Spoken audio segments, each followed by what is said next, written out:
Happy Monday po sa ating lahat mga ka-joiners, mga kapwa ko Pasigenyo. Ngayon po ay flag raising ceremony. Kaya nandito po tayo ngayon sa Pasig Temporary City Hall at ngayon nga po ay nandito na si Vice Mayor Dudut Jaworski at nandito na rin po ang mga city councilors.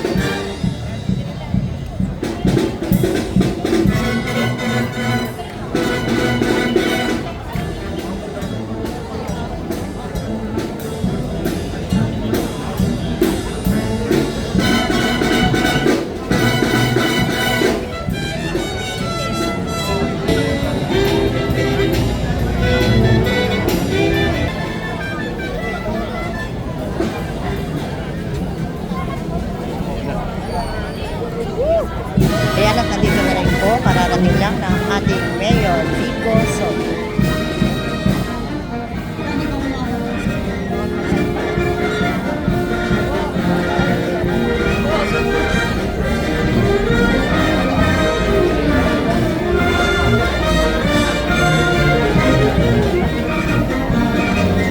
Inaalam po ang pagdating ng ating punong lungsod, kagalang-galang Mayor Vico Soto at ang mga bumubuo sa 12 sangguniang panglungsod sa pangunguna ng ating Vice Mayor Dudut Jaworski.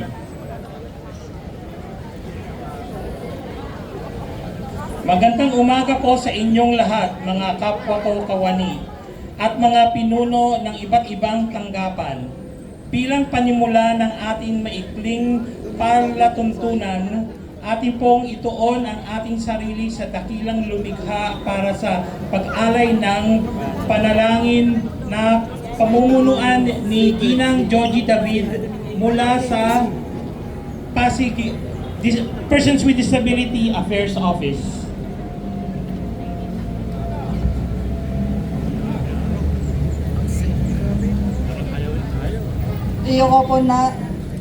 Iyuko po tayo at ilagay ang ating mga sarili sa presensya ng ating Panginoon. Tayo manalangin. Ama naming makapangyarihan, pinahintulot mong makarating kaming ligtas sa lugar na ito upang aming masimulan ang araw na ito sa pananalangin at pasasalamat. Iadya mo kami sa pamamagitan ng iyong makapangyarihan upang hindi kami mahulog sa kahit anong kasalanan at nawa ang lahat ng aming iisipin, sasabihin at sa aming lungsod Pasig sa pangunguna ng aming minamahal na Mayor Vico Soto, Congressman Roman Romulo at Vice Mayor Dudut Jaworski at sa lahat ng mga konsihal sa aming lungsod.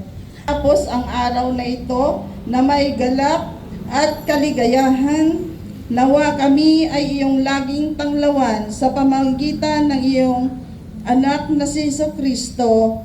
Amen. Mga kababayan, ang pambansang awit ng Pilipinas.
Pili po tayong nakaharap sa ating bandila para sa panunumpa ng katapatan sa watawat ng Pilipinas na pangungunahan ni Ginang Sara Jane Espiritu mula sa Persons with Disability Affairs Office. Ako ay Pilipino, buong katapatan nanunumpa sa watawat ng Pilipinas at sa bansang kanyang sinasagisa. Itangal, katarungan at kalayaan na pinakikilos ng sambayan na makadiyos, makatao, makakalikasan, at makabansa. Awitin natin ng buong sigla ang Marcha ng Pasig sa saliw ng tugtugin ng Pasig City Symphonic Band.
ng pangungunahan sa atin ni Ginoong Leonard Glodo mula sa Persons with Disability Affairs Office.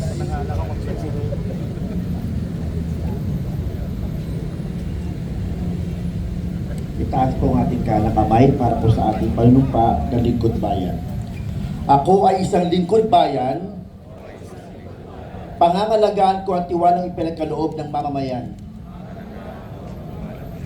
Maglilingkod ako ng may malasakit, katapatan at kahusayan. Makadiyos, makatao, kasihan nawa ako ng may kapal.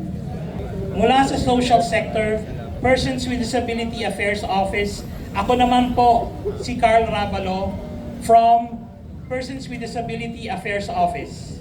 Maraming salamat din po sa ating sign language interpreter, Mr. Jefferson Umali, Pasig City Symphonic Band and Cultural Affairs and Tourism Office. Ako naman po si Rowena Tequico mula sa Persons with Disability Affairs Office.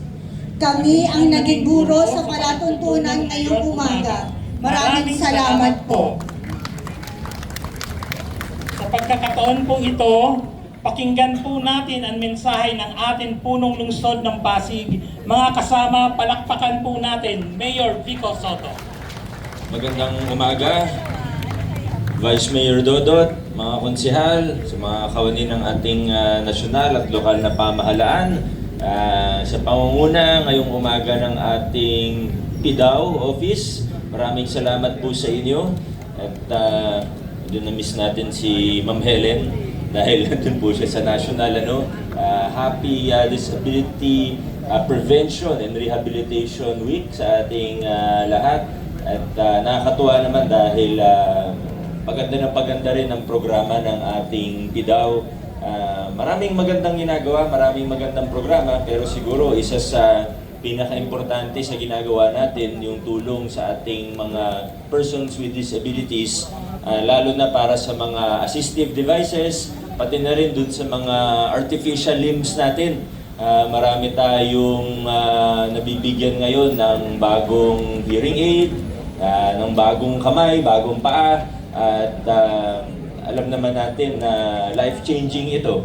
Kaya sana sa mga kasama natin sa PIDAW, sa suporta at tulong ng ating City Council at iba pang mga opisina, paigtingin pa natin yung mga programa na ganito. Pero congratulations sa inyo sa lahat ng magandang ginagawa po natin para sa ating mga persons with disabilities.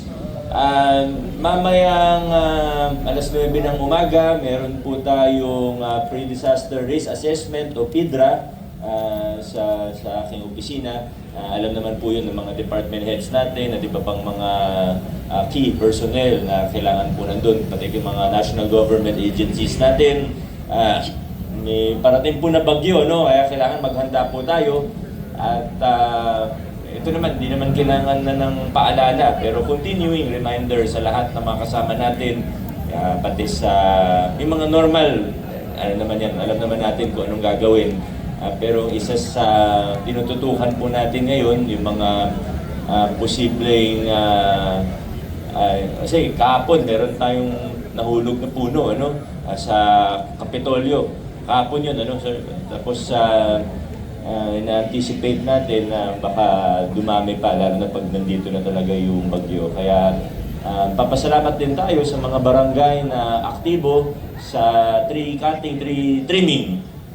At yung mga hindi naman nila kaya, pumapasok naman po tayo, tumutulong din sa atin ng MMDA, ang DPWH, so team effort po. So mamaya may briefing po tayo at reminders din sa mga tasking po natin. So yun lang po muna, mag-iingat po tayo at maging alerto po tayo. Maraming salamat at adjourn na po tayo.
Maybe have a good day, weekend.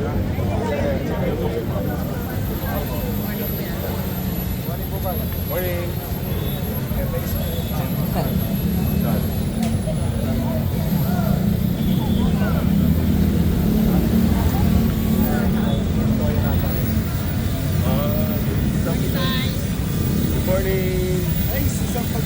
Morning po. Oo nga, isang mapagpalang Lunes po sa ating lahat. Hoping that it will be a good week for all.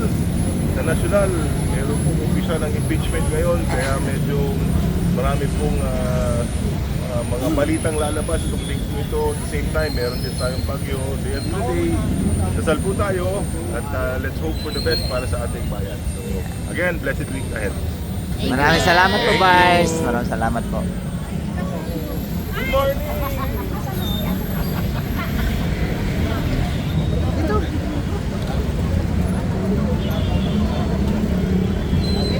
Banner pa kasi. Oo. Ay, baka akala protesta. Hindi nila